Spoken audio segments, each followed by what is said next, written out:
Welcome to YOUCANIC. Today we're going to go over how you would replace your front brakes and rotors on an S550, 2010 S550. And so first you're going to start by jacking up your car, getting it on some jack stand supports so it doesn't fall down, and we got to remove the front tire.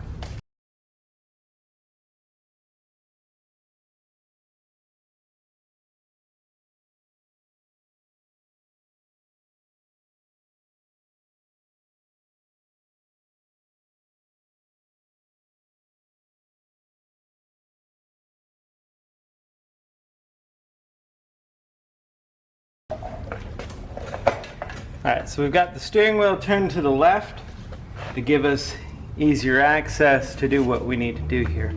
To start with, you've got this sensor. Let's go ahead and move that out of the way so we don't have any issues with it. But first you can just pull this apart right there. And then there is a T30 up here on that holds the brake caliper on. If you can loosen that, these sometimes can be a pain. Just perfect. Loosen that and take it off. It holds the caliper. It holds the disc on, so that when you go to put the tire on, it helps out. So we want to get this off if we can. If not, you're going to have to drill it off. You can just drill the cap off and then you can get your rotor off. And a lot of times once you relieve this pressure from drilling it off, this sometimes will back out quite easy. There's other methods you can use to get these out, but if you can't find another one to put back on, it's not always crucial. It's just helpful to be able to hold this on, especially with this one without this rotor, the way it's designed, this doesn't have studs. These are tire guides or rim guides. But if you had a set of these, then you could just go ahead and put this on and put it all back and be able to get it all snugged up. It'll snug up fine. It is a helpful thing to do the best you can to get it off. So anyway, so that's been removed. And then we've got two bolts back here that are size 21 that need to be loosened up and removed. But also, since while we're here, let's just go ahead and push these calipers back. Now, you don't want to undo these bolts or these bolts because there's fluid that runs through both sides of this. So if you undo these, you're going to have gaskets and seals that you would have to replace so that you don't get any brake fluid leaking. Because we've got two pistons on this side and we've got two pistons on this side, we're going to just push these back.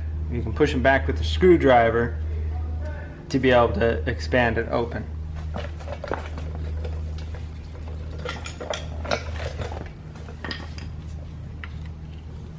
I find if you just kind of work it, you can work it a little bit, and if you can kind of work them both the same, the top and the bottom,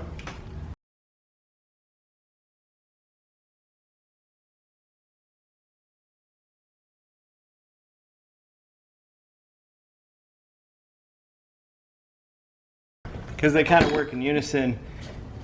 You'll push this side, and then when you push this, it kind of pushes this out a little bit.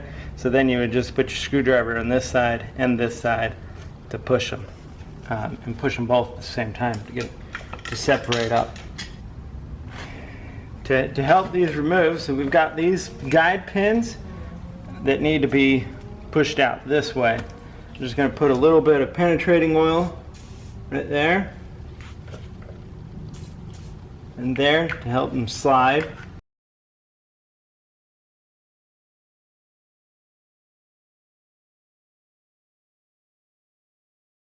This is 8mm, and this was the brake sensor. It tells you when your brakes are in need of being replaced. I'm just pushing it out to the side to get it out of the way so we don't break it. And we've got this sensor that we're going to remove from the pad when we get to there and put it on the new pad when we put it in. So to start these guide pins out, if you just have a punch,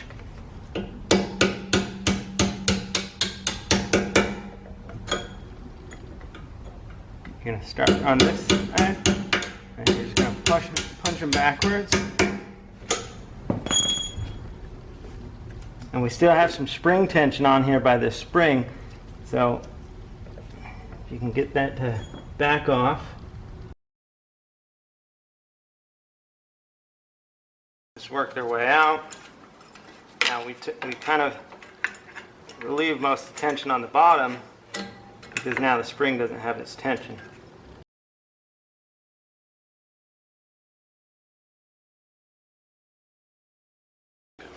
And those are removed.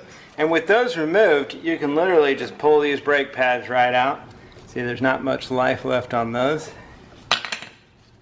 Same with this one.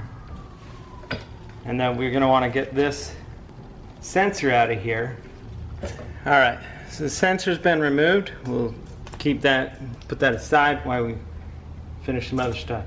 So, to be able to get this rotor off, we've got to take the whole caliper off.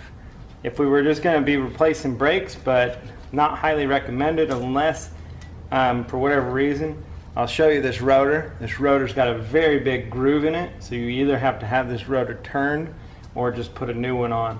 New ones are just as cheap basically anymore as buying a new one, but this one has a very big groove inside of it, and so if you were to just put brakes on here, your efficiency is going to go down and you're going to really just burn up your brakes a lot faster, and they'll get too thin and then they warp, and then you get that vibration shudder when you're driving down the road.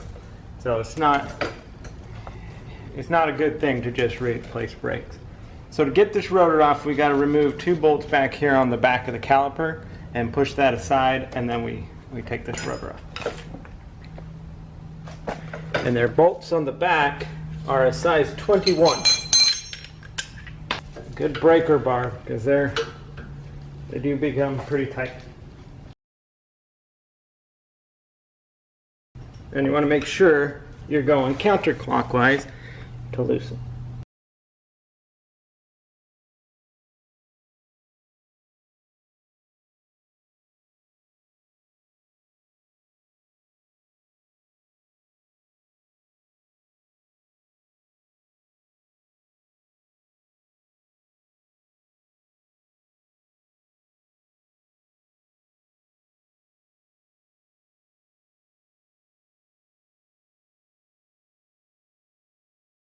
Alright, so with those two size 21 bolts removed, the whole caliper can be removed and set to the side.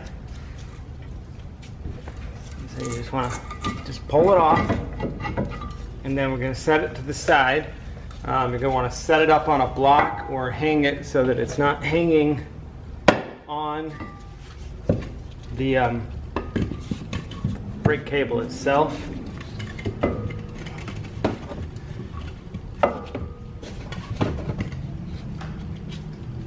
Have it sit out there for a second. We got to get this rotor off. This rotor's going to be on there pretty good, so you're going to want to, smack it with the hammer.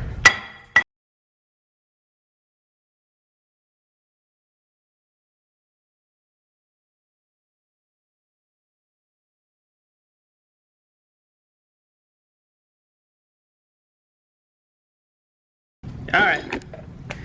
With some beats from a hammer, we were able to get this free. So you're just going to go ahead and remove it. Like I said, if you can see, it's got some major groove in there. And that's one major reason to replace this, because as it gets thinner, also, I mean, you're going to wear your brakes a lot faster, but as it continues to get thinner, this will warp and you get that shudder. But that's a very worn brake rotor. So put a new one on. I always find it good to clean up some of the corrosion. This was a nice little wire brush, especially around this, around here where the rotor sits on, so that hopefully don't have issues when if you've got to change your brakes again down the road after a good amount of miles.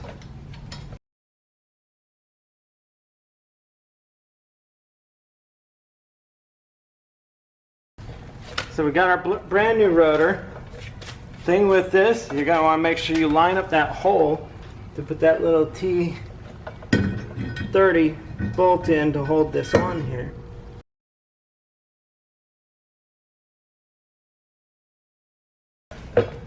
Alright, we got our rotor back on. We're just going to tighten this little T30 bolt. Just slightly snug. I mean, like I said, it's there as a help for when you're putting the brakes on and the rotors and all that stuff. But so that's on. Now we can put our caliper back into place and then put the brakes in it. So you're going to move your caliper back over, slide it into place.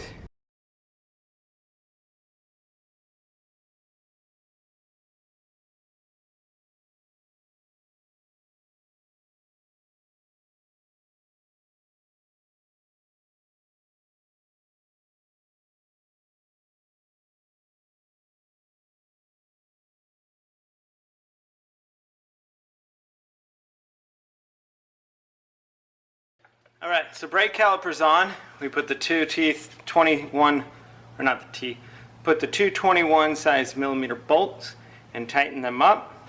Our brake caliper is sitting on here. If you've got a lot of debris down here from where the brake pads sit, you might want to kind of clean that out a little bit. Should have maybe done it when it was off, but anyway, that's all good. Now we'll go ahead and put the brake pads in there. So we've got our new brake pads. And they're just as simple as they slide in, just like that. They slide in. Now remember, this side we got to put our brake sensor back in there, and that you just push in the groove there until it's sitting all the way down there. So it just pushes in the groove, and we go ahead and put that back, right? Then we've got our spring. It's got to go back on. Orientation of the spring making the loop coming out.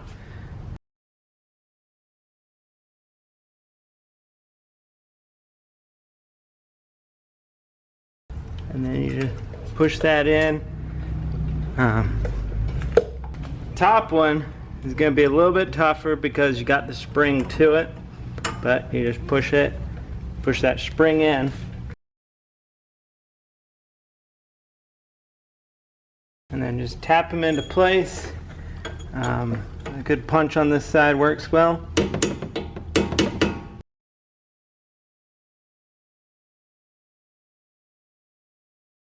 That's all good and tapped in place. We'll just go ahead and put this sensor piece back on.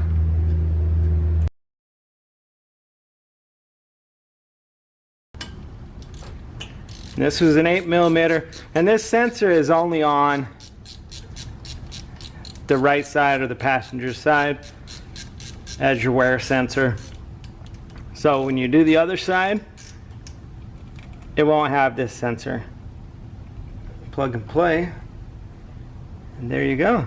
And that's how you replace your brakes on your 2010 S550. It's a very simple, straightforward process. Like I said, we've got our new rotor with no major grooves in it, and you would just put the tire back on, snug it up, put it down on the ground, and then torque it to spec. And then you're good to go. And you do this same process on the other side to replace both tires, both brakes, and rotors on the front of your front brakes on an S550. Thanks for watching YOUCANIC, where you can be the mechanic.